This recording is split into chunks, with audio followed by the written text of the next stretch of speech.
Mae'r tîm yma yn un tîm gryf iawn, a I ddod yma I Sweden a chwarae y ffordd nathon ni heno, dwi'n mor balch o'r grŵp I gyd, staff a chwaraewyr.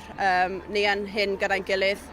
Mae'r grŵp yma ddim yn un hawdd, a mae pob gêm yn sialens, a oedd yn sialens mawr I ni heno I ddod yma, ond I ddod I ffwrdd gyda Pwynt. Dwi'n falch iawn gyda'r tîm. That was a fantastic performance from the team. In possession, I thought we had, good stretches of the game. We obviously always have to ride our luck a bit in football. They came close a couple times, but the way that this team never quits, the way they stick in it to get a tie against Sweden away is a phenomenal moment and one that we can really build from. We've been waiting for a performance like this for a long time, and I think we've all really come together this camp and basically come and show what we are. We're not the underdogs and we're here to play.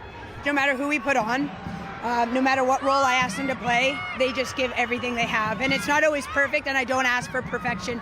You can see we have Safin, who hasn't played that often, the way that she's playing through the middle, the way that we're trying to keep pushing our own standards as a country. I think that's what I want the Welsh public back home to be proud of, that this team is really putting on performances for them. Obviously, me, Liv, Poppy, Carol are all fighting for our place, so for me to go out today and get a chance to show what I'm capable of is really good. I'm very happy.